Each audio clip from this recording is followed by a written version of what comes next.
রাব্বুল আলামিন বান্দাদেরকে ডাক দিয়ে বলেন, বান্দারে আমার উপরে যদি ঈমান আনো, আমাকে যদি লা শারীক লা ইলাহা ইল্লাল্লাহ বলে মেনে নাও, তাহলে তোমার কোনো গুনাহ করা সম্ভব নয়।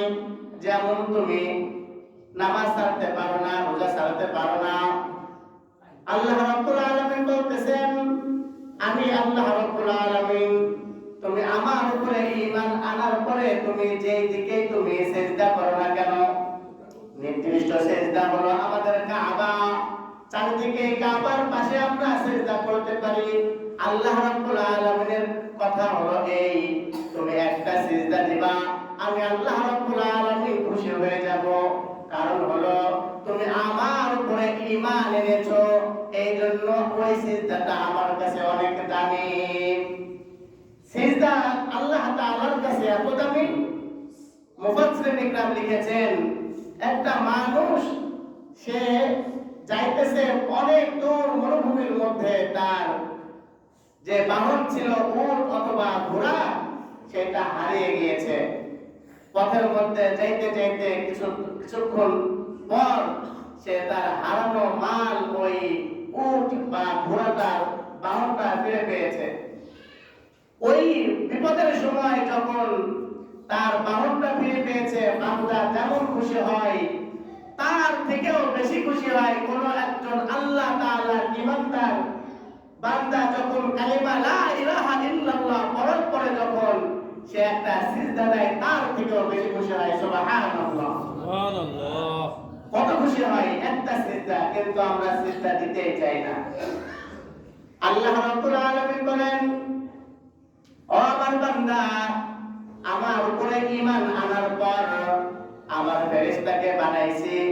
আমার ফেরেশতা অসংখ্য ফেরেশতা যারা নূরের তৈরি, তাদেরকে দেখা যায় না।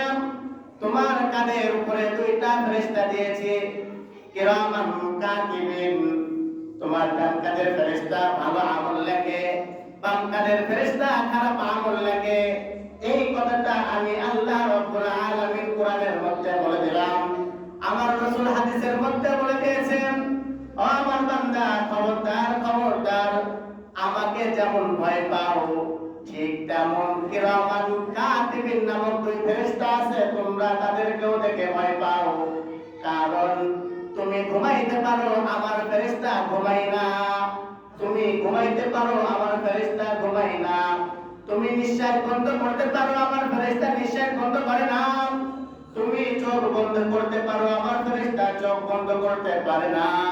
24টা ঘন্টা আমি আল্লাহ রাব্বুল আলামিন ফেরেশতাদেরকে বলে দিয়েছি, তোমরা সচেতন থাকবা এমন ভাবে যেন আমার বান্দা একটা নেকিও যেন মিস না যায়, একটা নেকি মিস না যায়। ঘুমের ঘরে যারা আমরা মাদ্রাসায় পড়েছি বা আপনারা যারা খুব সুন্দর আমল করা হয়, তখন দেখবেন ঘুমের ঘরে কোরআন তেলাওয়াত হয় কি হয় না?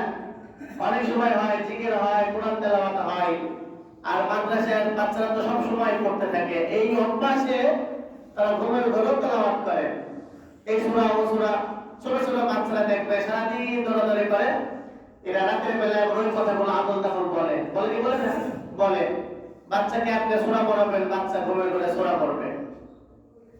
ঠিক তেমনি ঘুমের ঘরে যদি আপনি কোরআন তেলাওয়াত করি আর ফেরেশতা যদি ওই সময় ঘুমায় যায়, তাহলে সওয়াবটা কে লিখবে? আল্লাহ রাব্বুল আলামিন এই জন্য তাদেরকে ঘুমবিহীন এমন একটা আজব প্রাণী বানিয়েছেন, মাখলুকাত বানিয়েছেন।